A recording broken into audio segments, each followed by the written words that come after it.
All right, welcome in. McElroy and Cubelic in the morning. Glad you're with us. It is Tuesday, September 23rd here on Jocks, and certain segment of the audience. Oh, boy. I guess at least for that segment, we don't have him on today.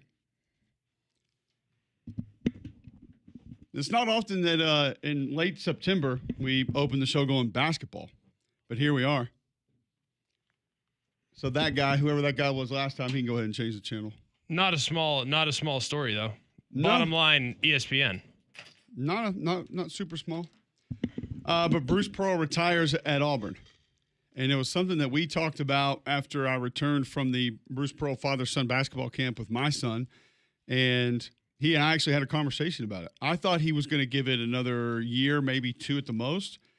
But he told me that, he's tired, that it's getting harder for him. And yeah, he knew he was coming towards an end. And there were some other things that he was interested in, wanted to do. Mm-hmm. I personally do not think that he's running for Senate. Based on conversations I had with him and things that he shared with me that I'm not going to share publicly, that were reasons why that he did not want to, and they made perfect sense as to things that he'd be dealing with. But he does feel like that there are some things that he wants to try to do to help causes that he believes in. Correct. And that he's passionate about. Yep. He will now stay on at Auburn in an ambassador role, which I think is great. I think that does a lot for his son, Stephen, who's taken over the program. Not that I think Stephen needs a lot of help. He's been around it. He's seen it. He knows it. He's got the blueprint. I think he's been doing a lot of the heavy lifting for Bruce, with Bruce. And I think the staff will want to stay with him as well because they already know one another. The continuity's there. Totally. But the timing was a little bit odd. I don't think you can deny that. I don't think anybody can say that was off. And it's fair to ask a couple of questions about Stephen just because he doesn't have the experience as a head coach by himself. Of course. But I don't know what else Auburn was going to go do.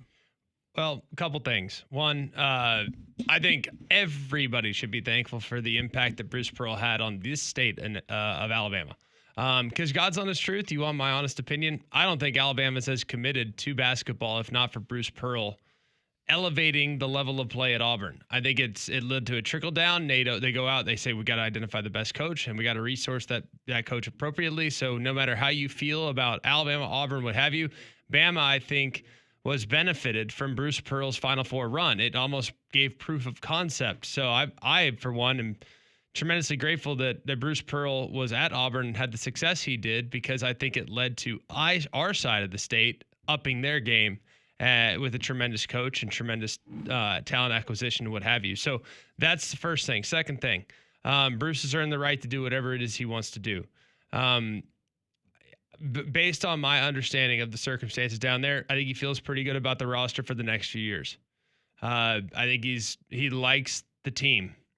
And I think the reason why he decided to do it now is because he wanted to give Stephen the best chance to have success here in the immediate term. And this team is ready to win. And I think that is going to allow for the transition to be a little bit easier. This, by the way, was not unanimously agreed upon either. Like, there were some people that wanted Stephen to go and be a head coach, kind of iron out the challenges of being a first-time head coach at a smaller school before coming back and eventually succeeding his father. There were people that wanted that, but this is what Bruce wanted. And who can blame him for that? He has earned the right to, I think, dictate, because he is by far the biggest figure outside of maybe Charles Barkley in Auburn basketball history. He is by far the most influential person on that program for the foreseeable future. So I think this makes sense. The timing makes sense. I think they're still ready-made to compete and win. And I think because they're going to be as good as they are, it will allow for a slightly smoother transition into Stephen. You just go through some of what and I'll say this. I think, actually, you said you and Roman were texting a little bit last night. He and I argued about this, and I said, I think when we were sitting in studio getting ready for our show last night, and this news came down, I said, I think he's the best coach in Auburn athletics history. And Roman just kind of laughed, and he's like, "You're crazy, man. Like, there's no way." I said, "Okay, well, who are you putting ahead of him?" I said, "I know the immediate answer is going to be Pat Dye." I said, "But the foundation of what was laid by Shug Jordan before that, yes, Doug Barfield had 4 poor years before he took over, and he got it back." I said, "I think you have to look at historically what the programs were." Yeah. And national championship, no. But to my response to Roman there was, so you're putting Gene Chizik ahead of him? And I don't think a lot of people would do that. And I don't think it has to be that. I think, like you mentioned, the impact. 2 Final Fours is, I mean, I know national championship, like ending up cutting down the nets, but 2 Final Fours is pretty sporty. Would you not agree? I mean, he's the 8th SEC coach to ever do that. Auburn had no Final Fours before he did it. He's 5th in NCAA tournament appearances by SEC coaches all time. Only Rupp, Donovan, Cal, Dale Brown have more than he does. He has 20 more wins than Joel Eves all time as the Auburn basketball coach. The 9 years before he got there, they were 131 and 151. The 9 years he was there, 221 and 85. So, I mean, you look at what all other Auburn coaches did, 8 NCAA tournaments. He had 6 at Auburn. He was 11 and 6 in the tournament. All other coaches, 12 and 8. 2 Sweet 16s. They only had 1 before him. And then obviously the two Final Fours, none with him. He's easily on the Mount Rushmore of Auburn athletics. It's not even close in my opinion there. And that includes athletes and coaches. And I think it's a really fair argument to say he is the best coach in the history of Auburn athletics. Yep. And I think a lot of people are just going to say Suge Jordan, Pat Dye, and if they want to put Chizik there, Malzahn, whatever they want to do. But Bruce Pearl's there, and for me, he may be one on that list. It's hard for us to look at what Suge Jordan did as the football coach and say, what was everything else? What was the landscape? How did it operate? Where were they before? We don't really know. I know John Heisman was there for some point and helped lay some of the foundation. And it's not that Auburn basketball was completely irrelevant before Bruce Pearl. You mentioned Charles Barkley. Cliff Ellis did a great job. There were other spurts. I think Hal Baird, as the Auburn baseball coach, has to be in that discussion as well. But Bruce did more than just win games at Auburn. Like you said, it was a state that had little interest in basketball collectively, and I think he helped elevate that and did it in some ways. And if you want to look at today's basketball, I think did it with a roster that was a lot less expensive than a lot of other schools in his conference, which is not something that statistically we're going to be able to put up there and let other people see, but made it even that much more impressive. So for me, that's where he would be. I know some other Auburn fans don't like that, don't want to hear that, are not going to be for that, but that's my opinion on it because I think that's the kind of impact that he had. And looking at what it was before he took over and how he took it over, I think that's where he needs to be. Yeah, you won't find any pushback from me. You are far more equipped to discuss the Mount Rushmore of Auburn coaches and what the pecking order might be. All I know is I can only speak to it from the standpoint of as an SEC fan, as an SEC basketball fan, I think very few people symbolize the commitment to basketball in the SEC more than Bruce Pearl. Like, I feel like his arrival in 2015, 2014, whatever time it was an indicator of a true commitment across the board in the Southeastern Conference to basketball. This is along the same times as when Greg Sankey was taking over. It's along the same time as when people were starting to say, all right, we need to become better at basketball to become a more year-round conference. Too many of our eggs are in football. We got to spread the love a little bit. So we're going to. Auburn commits. Several others commit here after that. And all of a sudden, you now are seeing SEC basketball taken to a whole new level as far as strength and depth is concerned, and that's not going anywhere. It's only going to continue to strengthen. Now, will it become more challenging when the Big East has access to $15 million in player revenue distribution and the SEC's dealing out $4 million? Perhaps, yeah, that might get tricky, but at the same time, we now are not just a football conference. We are a basketball conference. I don't think there's very many people that symbolize that commitment more than Bruce Pearl. I'll be with you on that. So your feedback on it, we will take a little bit of time to go college hoops today, 800-239-9569, 800-239-WJOX. You can also text into the show, 205-834-9450. Where would you have Bruce Pearl all time in the history of Auburn athletics? How are you going to view his tenure? If you have thoughts on Stephen Pearl taking over, I'm kind of with you. I don't really know. I think part of that too, there is the reality of where you have come and where you have brought it, but remembering how you've gotten there, and if you can continue to keep some of that going, I would understand why people would say you got to go out on your own and get some head coaching experience. But then on the flip side of that, I also think there's a large portion of if you can keep a lot of the foundation that's there and a lot of the pieces together and see if this is something that can go forward and be successful, it's a worthwhile risk. And I think situationally it's different because people are going to point to, well, look at this guy, look at that guy, look what happened here, look what happened there. You have to judge every book by its own contents. And this one would be different than another child taking over, another kid taking over somewhere else. I don't think you can just go look at every one of them and say, well, this is how it worked last time at this place that doesn't work. The fact that Bruce is going to be sticking around, I think it makes this different. Sure. And it gives it some certain inherent advantages that maybe other places didn't have. So I'm not one that's mad at it. I'm one that is pretty positive in thinking that it has a good chance to be successful, but I'm not going to sit here and guarantee it because I don't know. There's no way for any of us to know. He hasn't been a head coach yet. We don't know what it's going to look like. And the funny thing is, I don't think Steven would disagree with anybody that says, hey, we'd like you to go get some more experience. Like, God's honest truth, like, I know Steven well. I love him. I think he's awesome. Great guy. Very approachable. Have a good relationship with him. Always friendly when I see him down at the lake or wherever it may be. Like, I really like him. I think he's going to do great. I think he's got the roster to do great. That's big. It's kind of ready-made for him to succeed, which is big. But I don't think he would argue with you in saying, yeah, you know what? I'm now going to be taking over my first head coaching jobs with the top 15 team. That's hard. Like, you can't deny that that's hard. Like, would he rather maybe cut his teeth at a place like, I don't know, Murray State, where if you make a critical error with substitution or you lose track of how many fouls a guy has, or, you know, you throw a chair because you're mad at an official? Like, I don't know what the circumstances are. Like, wouldn't you want to do it at a place where you're not going to have a lot of eyeballs on you? Yeah, probably. Like, guess what? Who's the best college coach in America right now in many people's eyes in college football? Dabo Swinney, Kirby Smart, Ryan Day. We'll go Kirby Smart. Kirby Smart, if you do not remember, was playing. He put Justin Fields in because he tried to fake a punt on a critical down and distance with the backup quarterback in the game against Alabama in the SEC championship game. Fire him. No, but I mean, like, you make mistakes as a head coach. Like, you got to. No one is perfect. It's just. Hopefully some of those mistakes and the lessons you learned are not in a gigantic setting where everybody's watching and micromanaging those mistakes. Like, for a while, everyone thought Kirby couldn't coach quarterbacks. Remember? Like, everyone second guessed every quarterback decision he made, including Stetson Bennett.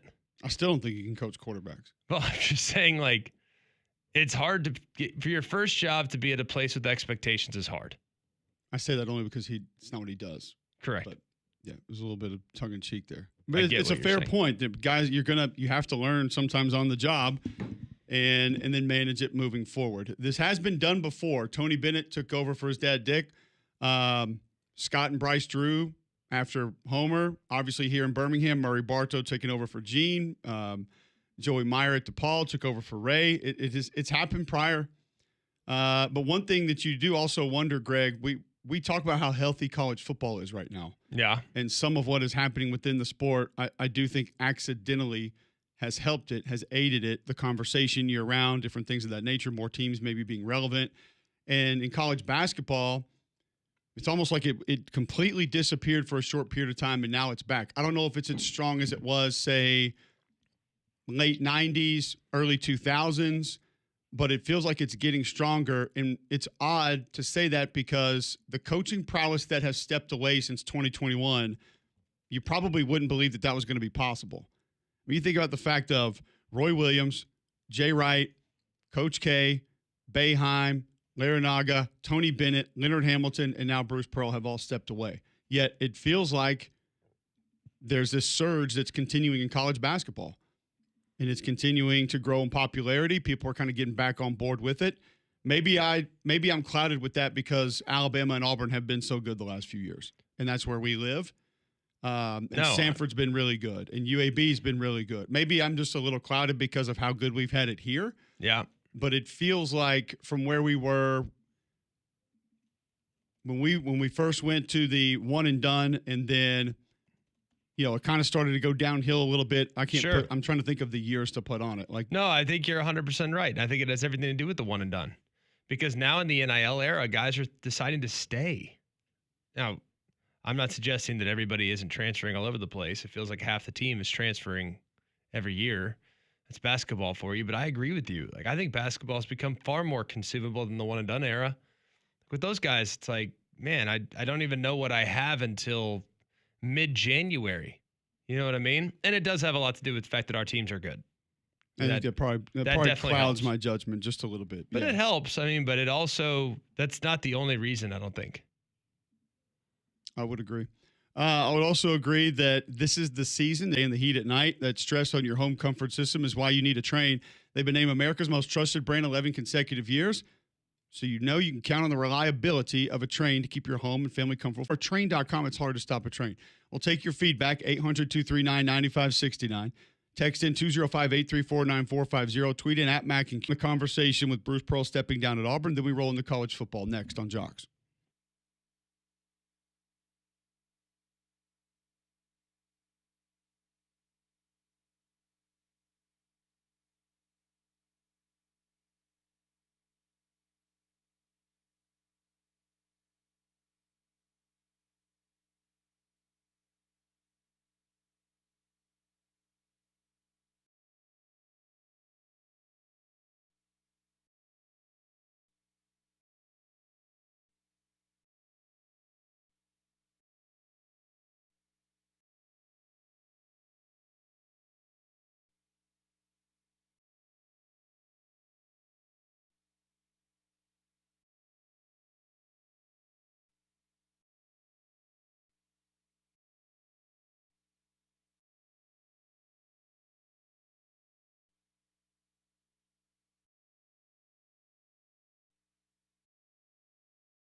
All right, welcome back in. McElroy and Cubelic in the morning.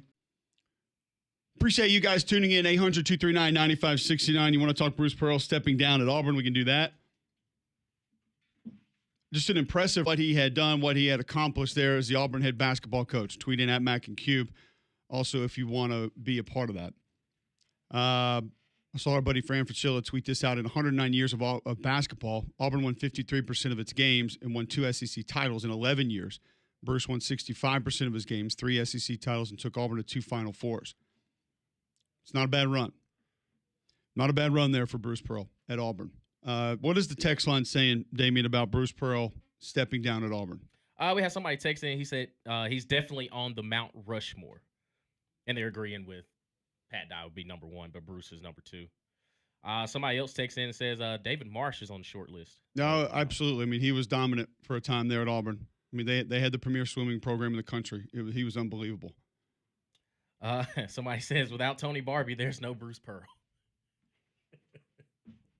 I don't even know how to. Is that the guy from that called him in or whatever, got in trouble at Tennessee? I don't even know who that is. He was the coach right before Bruce. Oh, kind of. Kind of. Yeah, I don't even know if. Shows how much I remember that guy. I think a lot of Auburn fans would like to forget it. It worked out. And then somebody having fun with his record against Nate Oates. Y'all typical Bammers. Yeah, there's a lot of that coming in today, which is that's why the rivalry's great. Keep puffing your chest out. By the way, hope you feel good about yourself this morning. By the way, interesting takeaway yesterday after doing Dari Noka's radio show. Apparently, I'm an Auburn homer now.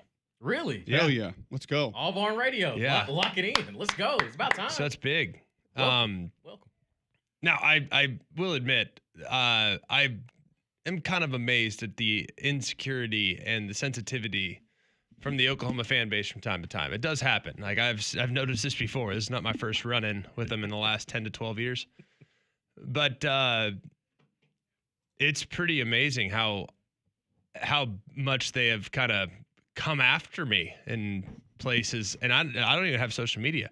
It's on like the YouTube page from the podcast and like other places. It's like, how do y'all even find me? Where'd you come from? And now they're all really upset because I think that the play should have been flagged and the SEC agrees. Look how still photos. So that's what makes you an Auburn homer. Yeah, I was called an Auburn homer multiple times, and that I'm a state of Alabama homer, and that I'm not allowed to do Oklahoma games anymore. To which I would answer, while I can acknowledge that I want Auburn to be good, I do. Mm-hmm. That might be a little bit different for most Alabama fans. I don't want Auburn to beat Alabama, naturally. I want to win that game. But I didn't know you could be a state of Alabama homer as it relates to sporting events and sporting teams. Honestly, is that not what we are? What? I feel like we are that, kind of. We are what? State of Alabama homers. Now we are, apparently. I feel like we kind of have been, though. I'm also from Texas, so they probably are mad at me for that. Who knows? But just the thought. You're an LA LA homer. Interesting. Right. And a Charlotte homer. Well, now that you're saying that, Hawaii, you know, not many people think Charlotte Motor Speedway is the best racetrack. You're one of the few. No, not I ain't particularly. never been to Talladega. Bristol's the best. So Hornets. Not many people have LaGello as their number one NBA player. LaGello Anthony or LaGello Ball. He's legit. I think it's fall, like taco.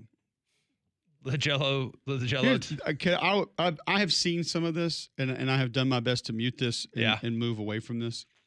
It's a lot of the same stuff that we have heard here in this state about you or I calling a football game. I would just say this to the folks that are angry about any of it, any part of it, however you're mad at it. Because it's really easy to go and say somebody's terrible at their job, somebody's not good at calling games, somebody doesn't need to call other certain games. If you're going to do this moving forward, please bring receipts is all I ask. Bring examples and point out the ways at which said person is not capable of doing their job to the level at which you would appreciate that they do. And then give an example of the person in which you feel like is better suited to do that. Because if you're going to give us Gabe Eichert or Bob Stoops or Lincoln Riley. Teddy Lehman. Actually, you wouldn't let Lincoln Riley. Don't you dare say his name. Maybe not. Brian Bosworth, Adrian Peterson, Kyler Murray, Trent Williams, who I would appreciate. Probably like him more than Greg doing a game. Bill Beatenbow. If those are your automatic go-tos, just have the conversation with somebody else because it's not real. you're living in a fantasy land. You might as well be living a cartoon and go live the cartoon life somewhere else and just share it with those other people that live in your fantasy land. Stay in your fantasy bubble. Stay in your non-reality bubble and enjoy that. That's great. We're happy for you. We're glad you can figure that out. We're glad that floats your boat. And I hope you get high on that every day. But just keep it to yourself, because it's clouded to the point in which I don't even think you see what you're doing. And that's the only thing I have to say about it, because it's the over and over of so-and-so's not good at this, or so-and-so's bad at that, or so-and-so was terrible doing this. Tell us how and why. Tell us how and why. And I think that's what's so confusing, because I see stuff and they're like, oh, Greg wants Oklahoma to win, or Cole wants, Kentucky to win. Definitely. Like, where in the broadcast do you hear this? Like, I want to know. It's like, I don't hear the game or see it. There are no examples, Damian. Right. The example is, we need you to be Andy Burcham, who we love calling an Auburn game. Right. But you need him doing it for your team. And that's the only answer. So it's tired. It's lazy. And the folks who can't bring those receipts, they're just doing it because they don't have anything else to do. It's not a real complaint. It's not a real gripe. It's just fake. I'm going to be honest with you, and this might get me in trouble. I don't care, because I think the people that are probably tweeting at us about how, quote, bad we are at our job probably aren't in a job that's as good as ours. No. I am able to probably feel pretty confident. Don't you go Jackson Arnold this morning. You wish you were me. No, I'm not saying that at all, because our job is quite stressful. So I wouldn't wish it upon a lot of people. And it is a hard one. It is a difficult job. But I do think that people that are taking the time to tweet at you, text at you, comment on your YouTube page, put bad stars on your podcast platform or whatever, the people that are doing that are probably not people that you care that much about. They're probably losers, if you want me to be honest. They probably are. I mean, I don't know that for certain, but something tells me there's probably something that has made them mad at the world, and they're exercising those grudges towards you. So I don't let it bother me. It doesn't bother me. It doesn't bother me I feel a like lick. The people need assistance with. Well, but just life. back to the original point is that I am now your resident Auburn homer, apparently, which is big. About time. It took you long enough. I mean, I didn't know this, but it's big to know. Does that mean you're gonna get Cole's kids now back to Auburn? Because I know you were trying to woo them to Alabama. It didn't earlier. work though. That was a fail. Oh, I can't hear what John said because my headphones don't work, but I'm sure it was terrific. The last thing that I'll say about this that I do find beyond remarkable is the going the distance to defend something that the league in which you perform under has stated was incorrect. It's amazing. The league in which lays out the guidelines in which the sport is played has done something that they knew was going to bring them into all of this and shine a lot of negative light on the league in its entirety. And therefore, still went through with it. Exactly. And it is still being defended by folks. That I cannot, to me, that is a complete loss of reality. And if that is your fantasy bubble, whatever you want to call it, congratulations. I hope you enjoy it. I hope y'all have milkshakes for breakfast and pancakes for dinner and sleep on waterbeds. I don't care. But the fact that you can't escape that and move into a little bit of reality for a moment is mind-boggling. And maybe a little bit dangerous, to be quite honest with you. But hey, maybe I'll get my fantasy land there at some point in time, and we'll all have fun with it. I'm going to work on it. It'd be great if you did. Coming up on the show today, Taylor Tannenbaum is going to talk to us about the ACC. Where is that league after Miami and Florida State? Because I do think that we all would agree. Actually, you know what? I don't even think I can say that anymore. I don't think I can say about any of college football that I think we all agree, because it's pretty apparent we don't. We're not all going to be on the same page with anything. But how deep is the league? Going to 9 conference games next year, was this forced? Does she feel like that this just flat out had to happen? Andy Burcham's with us at 8. We'll talk a little bit more Bruce Pearl. And then we'll obviously talk a little bit about this Auburn football team coming off that loss to Oklahoma. in which the officials made no mistakes, apparently. And then Matt Stinscomb gets us ready for Alabama, Georgia at 8:30 this morning. So we got a lot left to go, a lot left to talk about. We haven't even completed our conversation on games from this past weekend. We will do that as we continue to move forward, and you should move forward to your CBD store. Why? Maybe you're looking to lose a little bit of weight. Your CBD store has products that can help you with that. The Trim by SunMed on the shelves now at the largest brick-and-mortar CBD retailer in the world. Your CBD store has been focusing their attention on being the best plant sciences company out there. First company to have USDA-certified organic oil supplements. If you need better focus throughout the course of the day, more energy, will pick me up throughout the course of the day, they can help you with that. Taking the edge off at night and going right back into your fantasy land, your CBD store can help you out with that, whatever your fantasy land is called. Maybe they don't even have officials in your fantasy land, and your CBD store wants to help comfortably. Or they only call penalties on the other pillow or something. Not on the pillow that you're on. Locations: Highway 280 by Bailey Brothers, 150 by the Cajun Cleaver, and Trustful just off 459. Your CBD store where good health hits home.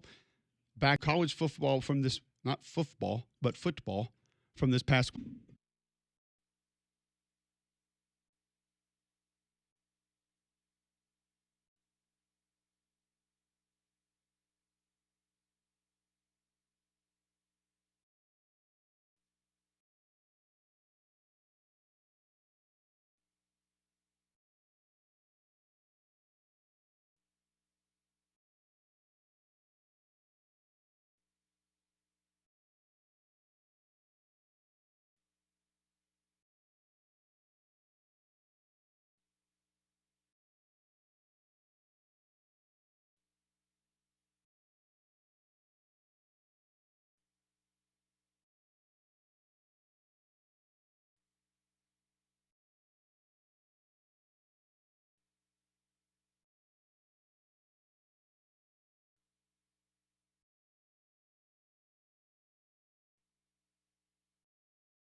All right, welcome back in. McElroy and Cubelic in the morning. Taylor Tannenbaum talks the future of the ACC, not just this year and the rest of this year, but scheduling moving forward.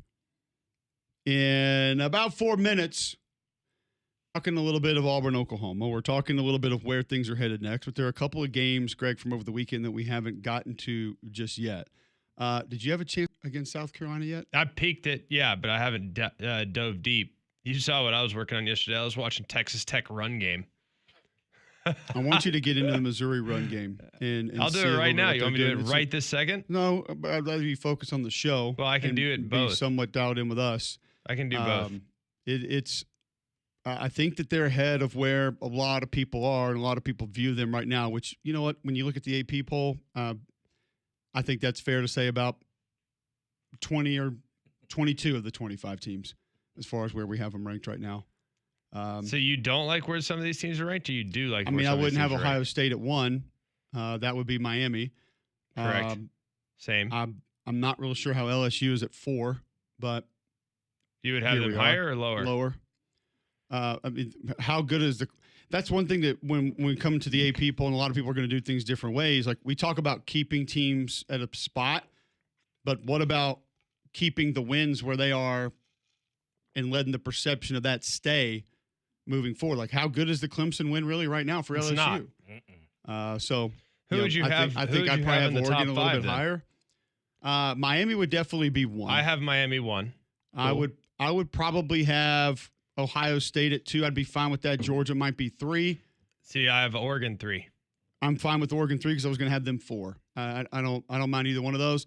I think Oklahoma has to be higher than 7. I have don't Oklahoma. send that- Hang on. Don't send let that me to pull it up. Tulsa or Oklahoma City, by the way. No. They don't need to hear that. So I have Florida Miami. State should be higher than 8. I have Miami 1. I have Ohio State 2, Oregon 3, LSU 4. Then Georgia. Because I still think LSU, that defense is legit now. It is. Like that defense can go. And I'm not. I think they have things to iron out offensively, but I still think they're pretty good. I think Georgia's 5, FSU 6. How is Texas at 10? I have Texas at 13. I might ask how you have them at 13. Like, let me ask you this right now. If you like to do this whole neutral site Vegas thing head to head, Texas, Indiana, I would take Indiana right now. Texas, Ole Miss, Ole Miss. Texas, Iowa State. Be honest with yourself. Texas. I don't think so. Iowa State? Texas, Tennessee. Have you watched Iowa State? I have. I think they're fine. They're not elite. Texas is elite. I think Texas has better dudes. I'm talking about the team. I don't care about How the good team. of a team? It does not matter. The team does not matter ever again. Texas, Alabama. Alabama. Here's a great one. Texas, Vanderbilt. Texas, but it'd be close. Texas, Georgia Tech. Texas. Are we comparing rosters or saying who's going to win the game? I'm telling you, Texas will win the game. Texas, USC. This is good for him because he's all over USC. USC. Yeah, I was about to say. Texas, Missouri. You just admitted you hadn't watched them, so don't answer. I have watched them, just not this week. Sorry, I'm not going to prep Mizzou for UMass. I'm done with them. How about Play somebody. How about this one? Very interesting one here. Yes. Texas, TCU. TCU's pretty sporty Josh Hoover's ripping guys. We tried to tell you. He's got 1,000 passing yards already. in 3 games. So he will get the 4 this year. Don't you start. Outlook, Don't you good. start. Will he get the 4? Don't you start. most likely. Don't you Gotcha. start. If He he's got healthy, the yes. 4 last year. No, No. didn't. 39.87 counts as 4. No. Nope. Mm-mm. Dumb. I would. Gosh, Only if the league comes out and corrects I'd probably that go. statistic I'd probably go. afterwards with a Here's graphic. the problem. Here's the problem with TCU is I can't unsee what I saw a couple years ago against a big physical imposing offensive line. I think they'd have their hands full, and I know that Texas isn't that. Oh. I know they aren't that. Look how big. Look I how know they physical. aren't that. No. Imposing? Absolutely not. Correct.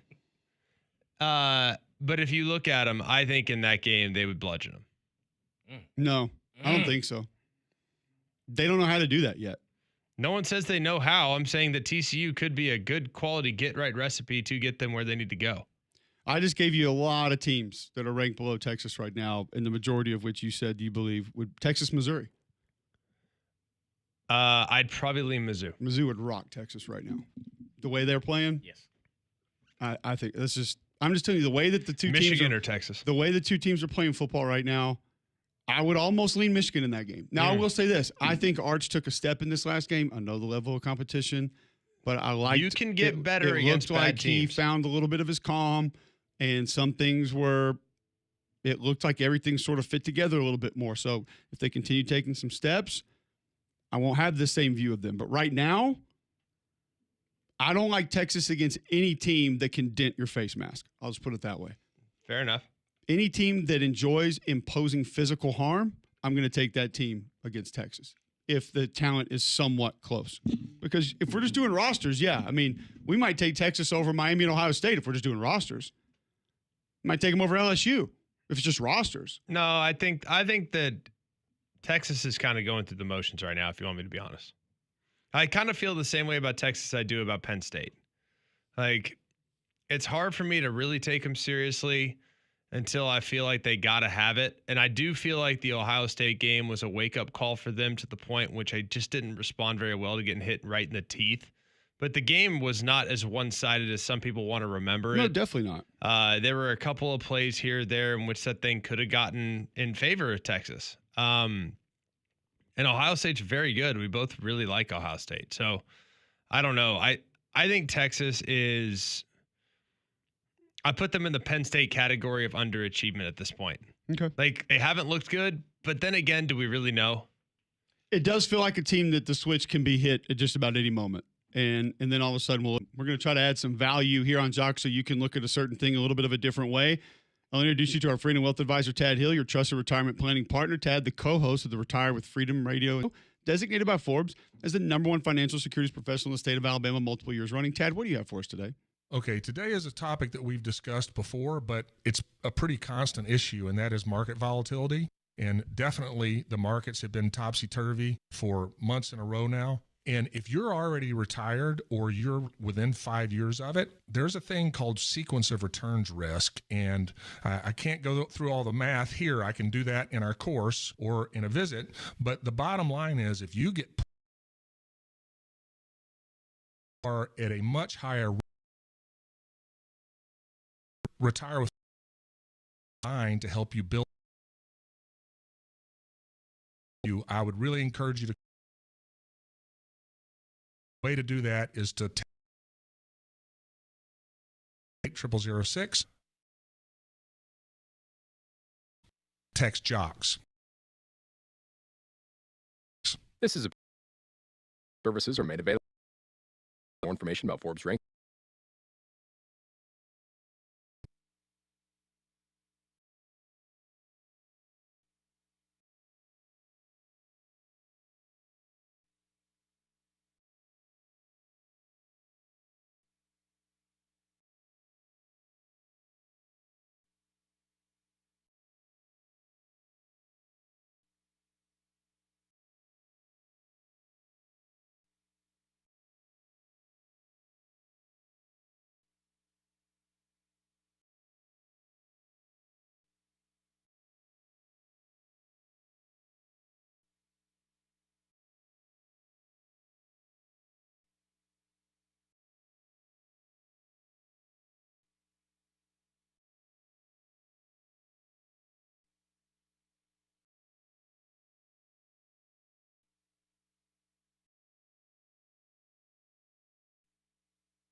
Welcome back in. McElroy and Cubelic in the morning, 746. Work. She joins us now on the Higginbotham hotline. Taylor, we wanted to discuss the future of the ACC, also the present of the ACC. We believe, we both believe Florida State not too far behind. How do you categorize the rest of the ACC right now? A clump. Is that a good word for it? I do think there are a couple of teams that have the potential to rise to that first tier. I think Clemson certainly dropped out of that. You have a Georgia Tech. You have Louisville. Other individual that I would say each other. And but though in continue personally they have a championship. And where they could slip up. Like right now, I have a hard time seeing them unless they completely screw it up. I don't see them losing to anybody in the ACC except for maybe Florida State. That's the only one. So in the event in which Miami were to stub their toe like they have in the past, where do you think it could come? Right. If I'm looking at their schedule, so they go obviously to Florida State, which that place will be rocking. And I mentioned a Louisville team that hasn't necessarily put it together like maybe some of us thought with Miller Moss at quarterback. The defense has been all right. And I do know that Jeff Brom talked about both of their running backs and Isaac Brown and Duke Watson having lower leg injuries this week. But that comes, I know, coming off a bye week for Miami, but after the Florida State game, and it is at home in Miami, that's one that I had circled before the season started, and I guess you could potentially circle it here. It's the middle of the season. The chunk of Miami's tough schedule is at the front end, right? So they get through that Florida State game, and you almost hope they don't breathe a sigh of relief with a Louisville coming to town. That would be the place that I would think, if Miller Moss puts it all together with this offense, if that run game somehow goes off against a really good Miami defense, that Louisville could pull off an upset. The only other one that I would circle would be maybe an at SMU, because Rhett Lashley knows this Miami team. He knows Mario Cristobal, and Rhett Lashley can scheme things up with the best of them. If they can get better defensively, that would be another one I would circle. But I'm with you, Greg. They're just better from the inside out, and that's where you win football games, right? Health going to be a big portion for Louisville also, correct? They need to get healthy if they're going to get to where you're talking about going? Yeah, exactly. They lost their linebacker, one of their star linebackers in Stanquan Clark, to a leg injury, and he had to have surgery. And he certainly won't be back for that game, and I don't know if he'll be back for the rest of the season. And as I noted, their run game is really the star of the show for the Cards, and if they're both dealing with lower leg injuries in Isaac Brown and Duke Watson, that's going to be key for them this week, but also potentially moving forward because, as we've seen already, Miller Moss hasn't proven that he can necessarily win them football games with his arm just yet. And if you take that run game away, there are certainly question marks for the Cards. But I obviously trust Jeff Brom and Brian Brom and what they can do offensively. When you assess kind of the rest of the ACC, like Virginia this week, who I think's interesting. You know what I mean? Yeah. Like, I think Virginia's been really interesting.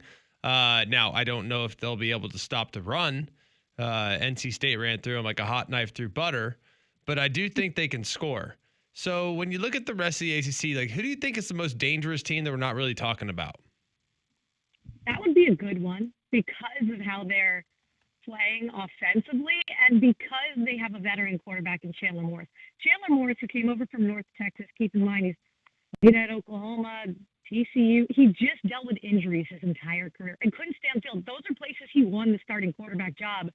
He just kept getting knocked out with injury. If he can stay healthy, there is no reason this team can't make a run. By the way, they have the easiest remaining strength of schedule, not just in the ACC, but in the country last time I checked.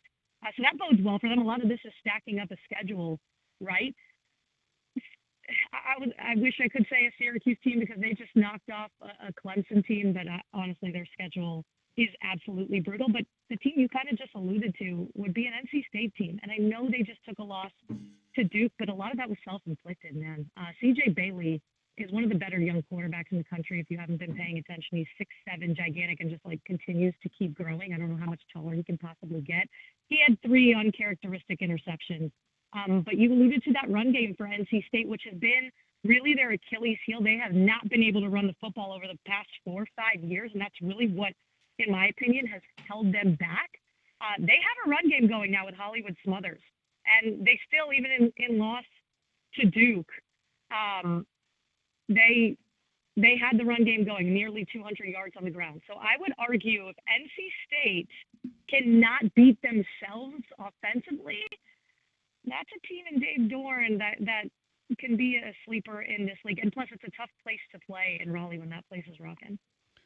Taylor Tannenbaum with us at the ACC Network on the Higginbotham Hotline. Going to 9 games, conference games next year. Do you feel the conference that there was really no option for this? That this was, I don't want to say forced into, because who's gonna make them, but just based on staying level with the other power conferences, this essentially had to happen.